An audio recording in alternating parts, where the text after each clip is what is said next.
My dear students, welcome to NK Baba chemistry classes. हमने अब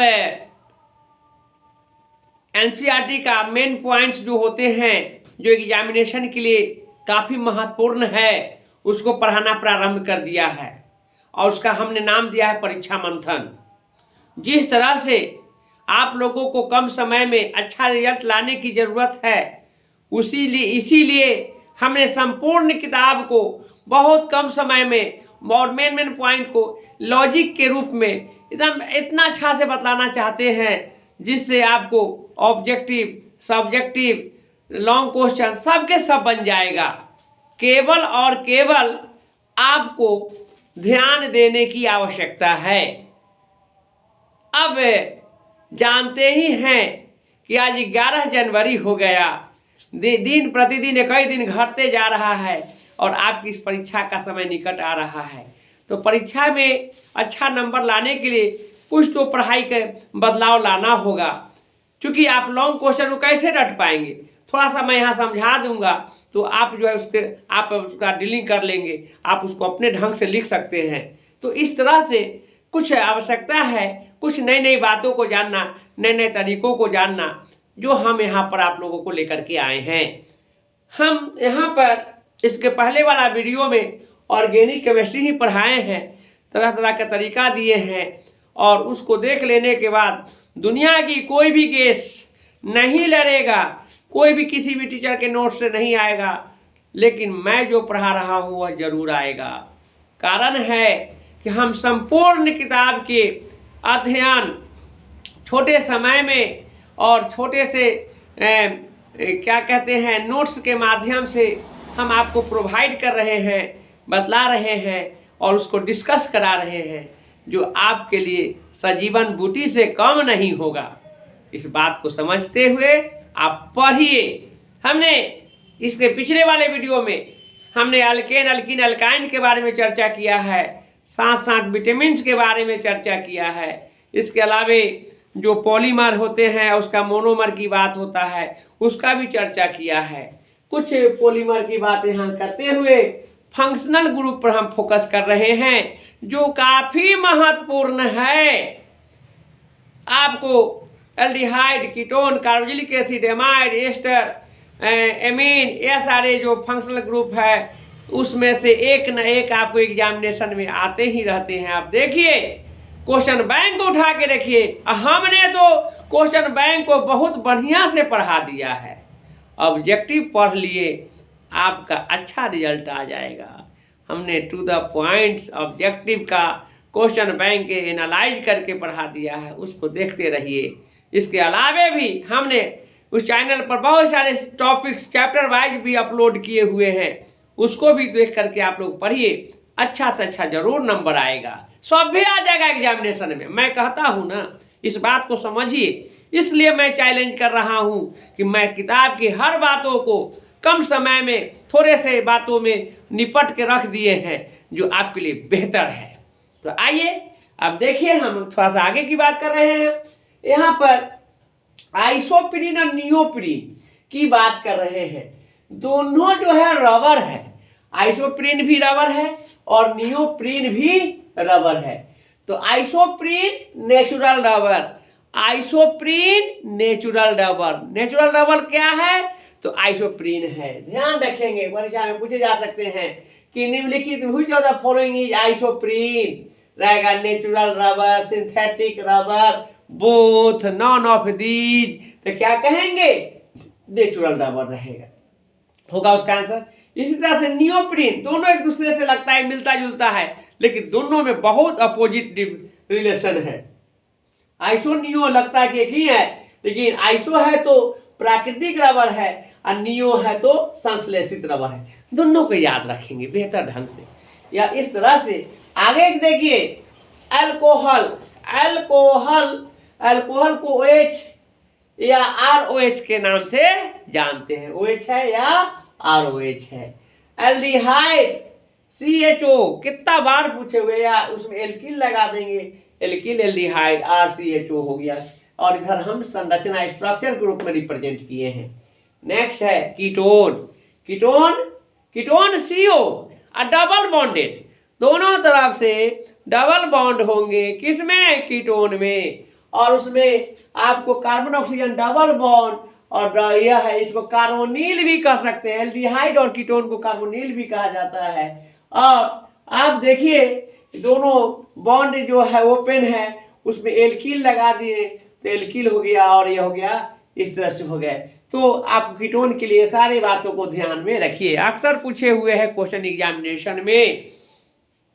next है carboxylic acid, carboxylic acid COOH, और या इसे हम क्या कहते हैं, इसे हम कहते हैं आपको ऑक्सीजन कार्बन डबल बॉन्ड, और एक बॉन्ड इधर हो गया, OH इधर हो गया, और इसके साथ एल्किल लगा देंगे, RCOH हो जाएंगे। तो तीनों में से कोई रहेगा, क्या है, कार्बोक्जिलिक एसिड है। नेक्स्ट है ईथर, ईथर जो है ऑक्सीजन, ऑक्सीजन डबल बॉन्डेड होते हैं, दोनों तरफ बॉन्ड है, इसे क्या कहेंगे, ईथर। ईथर में क्या किए, दोनों तरफ से एल्किल लगा दिए, डाई एल्किल ईथर हो गया। इस तरह से ईथर को भी आप लोग जानेंगे। इसके बाद आप जानेंगे एमीन, एमीन NH2, एमीन को NH2 है। ईस्टर, एस्टर जो है, ईस्टर में COO होता है, दोनों तरफ से दो बॉन्ड होता है, COO और दो बॉन्ड होता है, या दोनों तरफ इसको स्ट्रक्चर ग्रुप में ले लिए हैं, और दोनों तरफ एल्किल भी लगा सकते हैं, यह हो गया, और यह हो गया ईस्टर। इसी प्रकार एमीन की बात करें, एमीन या एमाइन, एमाइन में NH2 होता है, ये प्राइमरी एमीन को रिप्रेजेंट करता है, किसको रिप्रेजेंट करता है, प्राइमरी एमीन, और इसे एल्किल लगा देंगे तो RNH2 हो गया, इस तरह से लिखा जा सकता है।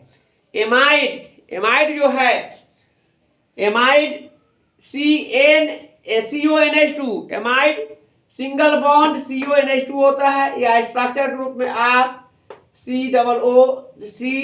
और डबल बॉन्ड O और NH2, यह एल्किल एमाइड या एल्केनामाइड या एमाइड के नाम से जाने जाते हैं। एसिड क्लोराइड, एसिड क्लोराइड या एसाइल क्लोराइड या COCl होता है, और COCl में RCO डबल बॉन्ड Cl है। इस तरह से 1 2 3 4 5 6 7 8 9 फंक्शनल ग्रुप को हमने यहाँ रखा है। काफी महत्वपूर्ण है, काफी महत्वपूर्ण है। इसमें से 1 2 क्वेश्चन ऑब्जेक्टिव के रूप में आते हैं, और यह आपको फंडामेंटल चीज है, यह फंक्शनल ग्रुप है, इसको जरूर पढ़िए और बार बार देखते रहिए, एग्जामिनेशन में आसान हो जाएंगे। इसके बाद ऑर्गेनिक केमिस्ट्री में ही हमने इससे पहले जो वीडियो, नेक्स्ट पहले वाले वीडियो में हमने क्या कहते हैं आपको बहुलक के पॉलीमर की बात की, तो उसका कुछ इंपॉर्टेंट और सारे यहाँ है जिसको हमने यहाँ पर रखा है, वह है बैकेलाइट।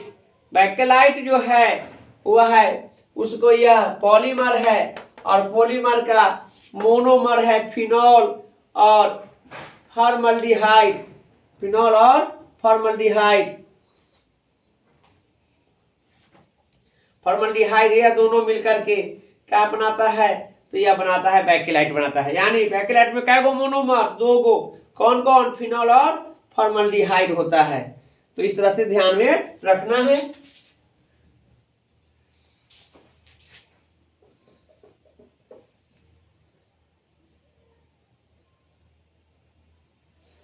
फॉर्मल्डिहाइड, फिनॉल और फॉर्मल्डिहाइड होते हैं दोनों को, यानी फिनॉल और फॉर्मल्डिहाइड 2 मोनोमर है, किसका, बैकेलाइट के लिए है। ग्लिप्टल अक्सर पहले पूछा जाता था, आज भी है सिलेबस में, पढ़ेंगे। ग्लिप्टल में इथिलीन ग्लाइकोल और थैलिक एसिड होते हैं। इथिलीन ग्लाइकोल और थैलिक एसिड 2 मोनोमर किस में होते हैं, ग्लिप्टल में होता है, ethylene glycol and phthalic acid. Next है पॉलीस्टाइरीन। पॉलीस्टाइरीन का जो होते हैं स्टाइरीन होगा, यानी पॉली वर्ड हट गया, स्टाइरीन आया। स्टाइरीन मोनोमर है, अब पॉलीस्टाइरीन क्या है, पॉलीमर है। इसके बाद है पॉलीप्रोपीन। पॉलीप्रोपीन में प्रोपीन होते हैं, और प्रोपीन जो है मोनोमर है, और पॉलीप्रोपीन आपको पॉलीमर है। तो यह इंपॉर्टेंट है, इसमें से क्वेश्चन रहेगा ही रहेगा, इसको थोड़ा सा देखते जाइए आप लोग, बेहतर है। तो अब जो है नेक्स्ट पॉइंट है हिंसबर्ग रिएजेंट। हिंसबर्ग एक वैज्ञानिक का नाम है जिन्होंने आपको C6H5SO2Cl एक कंपाउंड दिया जिसे हिंसबर्ग अभिकर्मक के नाम से जानते हैं। काफ़ी इंपॉर्टेंट है, यह आपको ऑब्जेक्टिव क्वेश्चन में पूछे जाएंगे और यह एमीन ग्रुप में एमीन चैप्टर में इसकी चर्चा किया गया है। तो आपको जानना है कि हिंसबर्ग अभिकर्मक क्या है, तो आप कहेंगे C6H5SO2Cl को हिंसबर्ग अभिकर्मक कहते हैं। नेक्स्ट है ग्रिग्नार्ड रिएजेंट। ग्रिग्नार्ड रिएजेंट ग्रेन्यार अभिकर्मक, इसको हिंदी में क्या कहते हैं? ग्रेन्यार अभिकर्मक कहते हैं। और यह है RMgX alkyl magnesium halide. Alkyl magnesium halide को ग्रिग्नार्ड रिएजेंट के नाम से जानते हैं। तो काफ़ी इंपॉर्टेंट है। एक और है ल्यूकास रिएजेंट। ल्यूकास अभिकर्मक जो है यह जिंक क्लोराइड एवं सांद्र हाइड्रोक्लोरिक अम्ल का मिश्रण होता है। यानी ZnCl2 और HCl कैसा कौन होना चाहिए? कंसंट्रेटेड। तो दोनों का जो मिश्रण होगा उसे क्या कहते हैं? ल्यूकास अभिकर्मक के नाम से जानते हैं। तो यह 3 अभिकर्मक की हमने बात किया है, काफ़ी इंपॉर्टेंट है एग्जामिनेशन के लिए। 12th बोर्ड एग्जामिनेशन में इस तरह के क्वेश्चन ऑब्जेक्टिव में पूछे जाते हैं।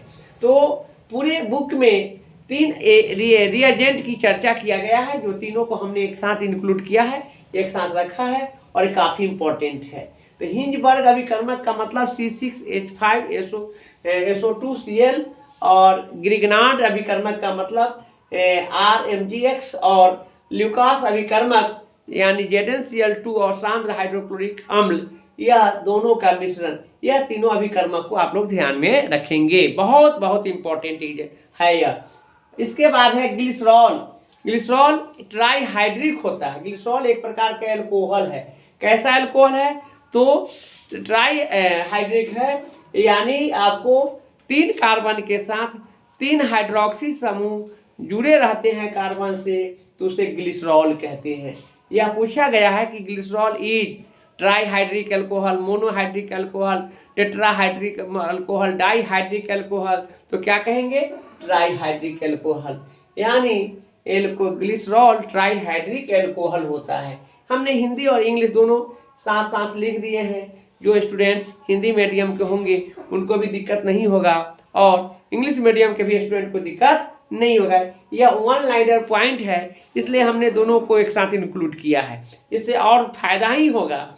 कारण यह है कि इंग्लिश वाले स्टूडेंट को भी इंग्लिश में की हिंदी की आवश्यकता होगी तो देख सकते हैं, या हिंदी मीडियम के स्टूडेंट इंग्लिश में भी जान सकते हैं। क्योंकि बिहार बोर्ड के एग्जामिनेशन में हिंदी में पूछे जाने वाले वर्ड जो है इंग्लिश वर्ड का भी यूज करता है, इसलिए हिंदी वाले स्टूडेंट के लिए काफ़ी फायदा करेगा। इस बात को ध्यान में रखना है और इसको याद करते जाएंगे। इसके बाद है ऊर्ज रिएक्शन। ऊर्ज रिएक्शन क्या देता है? प्रतिफल के रूप में क्या, प्रोडक्ट के रूप में क्या प्रदान करता है? तो ऊर्ज अभिक्रिया से आपको एल्केन प्राप्त होता है। ऊर्ज अभिक्रिया से क्या प्राप्त होंगे? एल्केन प्राप्त होगा, ध्यान में रखेंगे। इसके बाद है हॉफमैन ब्रोमाइड रिएक्शन। बहुत इंपॉर्टेंट क्वेश्चन बनता है। हॉफमैन ब्रोमाइड अभिक्रिया जो है प्राइमरी एमीन देता है। प्राइमरी एमीन प्रदान करने वाला कौन सा वैज्ञानिक है? हॉफमैन ब्रोमाइड अभिक्रिया। उसको कौन सी से रिप्रेजेंट करते हैं? RnH2 से। तो इस बात को ध्यान में रखेंगे। इसके बाद है कोल्बे अभिक्रिया। कोल्बे एक वैज्ञानिक का नाम है और कोल्बे अभिक्रिया द्वारा सैलिसिलिक अम्ल को दिया गया है। कोल्बे अभिक्रिया किस अम्ल को प्रदान किया है? तो सैलिसिलिक अम्ल। और इसका फार्मूला जो होते हैं, बेंजीन में कार्बोक्सिलिक अम्ल और OH2 फंक्शनल ग्रुप रहते हैं और दोनों अटैच रहता है, तो इसी को क्या कहते हैं? सैलिसिलिक अम्ल कहते हैं। तो कोल्बे अभिक्रिया Kolbe reaction proposed by salicylic acid, salicylaldehyde, benzoic acid, acetic acid, तो क्या हो जाएंगे? Salicylic acid. इस बात को याद रखेंगे, बहुत ही जरूरी है। इसके बाद आते हैं Reimer Tiemann reaction. Reimer Tiemann reaction proposed by salicylaldehyde. Salicylaldehyde यानी बेंजीन पर आपको एल्डिहाइड और अल्कोहल ग्रुप रहेंगे, दोनों अटैच रहते हैं, तो इसे सैलिसैल्डिहाइड कहते हैं। सैलिसैल्डिहाइड किस वैज्ञानिक द्वारा दिया गया था? तो राइमर ट्रेमेटिबन रियाभिक्रिया वैज्ञानिक द्वारा दिया गया था। तो आप जानेंगे कि इसको हम लोग कहेंगे 2-हाइड्रोक्सीबेंजेनल, 2-हाइड्रोक्सीबेंजेनल कहेंगे सैलिसैल्डिहाइड को, और सैलिसिलिक अम्ल को हम 2-हाइड्रोक्सीबेंजोइक एसिड कहेंगे। देखिए दोनों में थोड़ा सा का अंतर है, सैलिसैलिक एसिड और सैलिसैल्डिहाइड।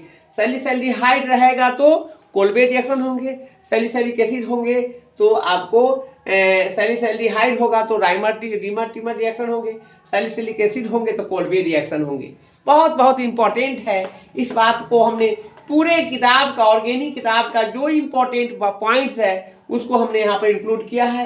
एक एक पॉइंट आपके एग्जामिनेशन के लिए बहुत महत्वपूर्ण है। यदि आप चाहते हैं कि 90+ में मार्क्स लाएं तो इसको जरूर पढ़िए, एक एक लाइन को याद कर जाइए। इसके बाद है प्राइमरी एमीन। प्राइमरी एमीन यानी RNH2। RNH2 क्या है? प्राइमरी एमीन है, और इसको हम मेथाइल एमीन भी कहेंगे। Methyl amine is primary amine. Methyl amine क्या है? प्राइमरी एमीन है। इस बात को ध्यान में रखेंगे। और ऐसे भी एक आप जानेंगे, ये भी इसका और एक एग्जाम्पल दिया है CH3 कार्बन के साथ जब NH2 रहे, कार्बन के साथ NH2 रहे तो प्राइमरी एमीन होगा। कार्बन के साथ NH रहे, कार्बन के साथ NH रहे तो आपको सेकेंडरी एमीन होगा, और कार्बन के साथ सीधे N रहे तो टर्शरी एमीन होगा। यहाँ देखिए secondary amine RNHR, di alkyl amine, और यह इसके साथ नाइट्रोजन के साथ क्या हाइड्रोजन है? एक है। यह नाइट्रोजन साथ कितने था? 2 था। नाइट्रोजन साथ 2 है तो यह हो गया आपको प्राइमरी, नाइट्रोजन साथ 1 रहेगा तो सेकेंडरी, और टर्शियरी में नाइट्रोजन साथ एक भी हाइड्रोजन नहीं रहेंगे। यह क्या है? NH3 यानी ट्राई मिथाइल एमीन कहिए, या NN डाई मिथाइल मेथेनामाइन होगा IUPAC नेम में, तो ये क्या है? टर्शियरी एमीन है। एमीन से भी क्वेश्चन आते हैं, primary amine, secondary amine and tertiary amine. Primary amine 1 degree amine, secondary amine 2 degree amine and tertiary amine 3 degree amine. तो इस बात को ध्यान में रखेंगे। काफ़ी अच्छे इंपॉर्टेंट क्वेश्चंस हैं यह एग्जामिनेशन में के लिए, इसको रट जाइए, हर हाल में यहाँ से क्वेश्चन रहेगा। इसके बाद है फिनॉल। फिनॉल भी पूछा हुआ क्वेश्चन है। फिनॉल का बेंजीन के साथ क्या रहे? OH रहे, C6H5 OH रहे, या C6H5 यानी बेंजाइल ग्रुप के साथ क्या OH समूह जुड़ा हुआ है, यह क्या है? फिनॉल है। तो यह आपको एग्जाम में पूछा गया है फिनॉल। फिनॉल में C6H5 OH होगा और बेंजीन के ग्रुप बना करके और उस पर OH एडजस्ट कर देंगे, यही क्या है? फिनॉल है। इसके बाद एमिनो एसिड। एमिनो एसिड भी बहुत ही महत्वपूर्ण है। वैसा एसिड, वैसा अम्ल जिसमें NH2 एमिनो समूह ग्रुप और कार्बोक्सिलिक ग्रुप दोनों अटैच रहते हैं कार्बन के साथ, तो उस एसिड को एमिनो एसिड कहते हैं। एमिनो एसिड भी एक प्रकार का जैव अणु के अंतर्गत आते हैं। इसकी चर्चा हम 2 मार्क्स के एग्जामिनेशन में आने वाले क्वेश्चन में वह चर्चा करेंगे। आप सीधे जानेंगे कि एमिनो अम्ल में कौन कौन से फंक्शनल ग्रुप होंगे, एमिनो रहेंगे और कार्बोक्सिलिक एसिड होंगे। Cannizzaro's reaction is proposed by methanol और बेंजानॉल। तो यहाँ पर हम लोग मेथेनॉल की बात करेंगे। कैनिजारोज ने फॉर्मल्डिहाइड को पोटेशियम हाइड्रोक्साइड के साथ रिएक्शन कराया और उसके द्वारा मेथेनॉल को बताया। यह कैनिजारो रिएक्शन है, कई एक बार ऑब्जेक्टिव क्वेश्चन के रूप में पूछा गया है। यह इंपॉर्टेंट जितने भी रिएक्शंस हैं यहाँ पर हमने सभी रिएक्शंस को इंक्लूड किया है, और यह 1 लाइनर क्वेश्चन आंसर के रूप में है, काफ़ी इंपॉर्टेंट है, इसको रट जाना जरूरी है। इसके बाद